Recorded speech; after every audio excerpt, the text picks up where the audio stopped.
Hello students. तो इस class में हम करेंगे one liner related to Indian parliament. Number one, let's start. The parliament of India is the supreme legislative body. Bharat की संसद सर्वोच्च विधायी संस्था है। संविधान का अनुच्छेद 79 जो है भारत की संसद से रिलेटेड है। भारतीय संसद में राष्ट्रपति, लोकसभा और राज्यसभा शामिल होते हैं।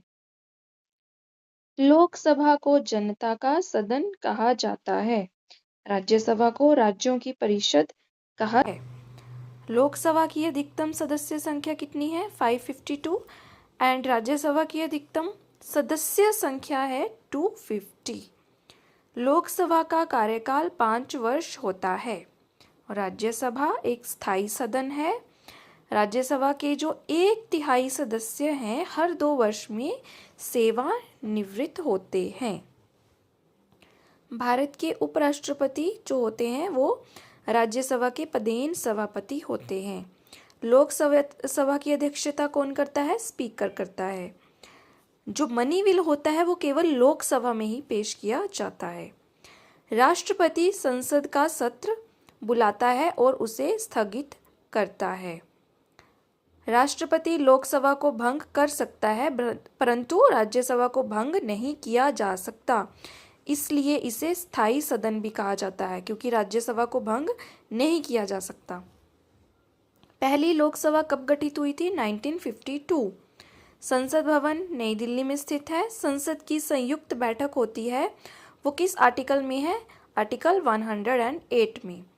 राष्ट्रपति हर वर्ष के पहले सत्र की शुरुआत में संसद को संबोधित करता है। जो संसद का कोरम होता है, कुल सदस्यों का कितना होता है? 1/10। इम्पोर्टेंट है। संसद अनुच्छेद 368 के तहत संविधान में संशोधन कर सकती है। बजट सबसे पहले कहाँ पेश होता है? लोकसभा में।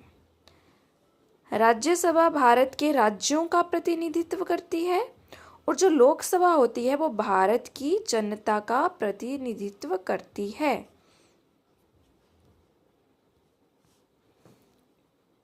अपर हाउस बोला जाता है, लोकसभा को लोअर हाउस बोला जाता है। तो ये इम्पोर्टेंट क्वेश्चंस आप पढ़ लीजिएगा।